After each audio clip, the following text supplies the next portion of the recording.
привет! Вы на канале Юзуру Ханю Лайф. Сейчас расскажу вам интервью о Юзуру Ханю с Такитоси Харой, дизайнером по костюмам, работающим для шоу Fantasy on Ice 2015 года. Что вы почувствовали, услышав о переходе Ханю Сана в профессионалы? Когда я услышала, что состоится пресс-конференция, у меня возникли две разные мысли. Наверное, он будет продолжать в следующем сезоне. Возможно, он завершит карьеру. И когда я посмотрел пресс-конференцию, я удивился. Сейчас? И в то же время подумал, вот оно как. В этом году я сопровождал его на Fantasy on Ice и теперь нашел подтверждение некоторым своим ощущениям.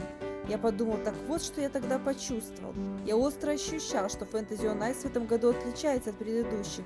Все было ярче, чем обычно, и атмосфера, которую создавал сам Ханю, и чувство единства, и сплочение всего состава и ощущение уюта.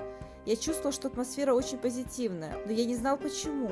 То ли потому, что изменился сам Ханю, или то, что мы соскучились по шоу за 3 года, то ли была какая-то еще причина. И посмотрев ту пресс-конференцию, я понял. Так вот, что было причиной той перемены. Я не могу это хорошо сформулировать, но после просмотра пресс-конференции я вспомнил все ощущения. Я почувствовал благодарность за все, что Ханю сделал для меня, и за все, чего он добился. И вместе с этим я предвкушал начало его новой карьеры после перехода в профессионалы.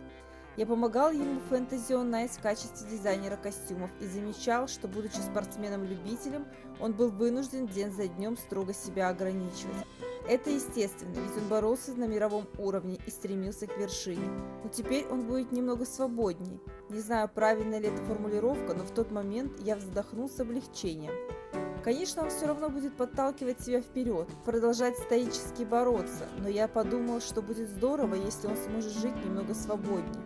Так что я почувствовал две эмоции – облегчение и предвкушение. В 2017 году вы стали дизайнером костюмов. В этом качестве присутствуете и в данном шоу. Так вы и стали иметь дело с Ханю. Да, когда мы впервые увиделись, он был очень добр ко мне, и сейчас ничего не поменялось. Мы оба были молоды, и я помню, что мы много разговаривали.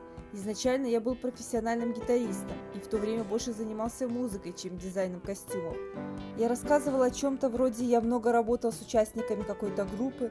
Ханю-сан тоже активно поддерживал разговор «я люблю такую-то музыку». Тогда я почувствовал, он разбирается в музыке лучше, чем я думал. Когда я впервые встретился с Ханю-саном, я почувствовал тоже, что это Vertigo. Ему очень идет рок, ему нравится рок-культура, он чувствует красоту этого стиля и знает, что делать, чтобы смотреться круто. Ханю-сан тоже расспрашивал меня об игре на гитаре, и я был рад, что он очень любит музыку. Я понял, что Vertigo вышло таким классным, потому что он так любит рок и так хорошо его понимает. На этом у меня все. Спасибо, что посмотрели до конца. Пока!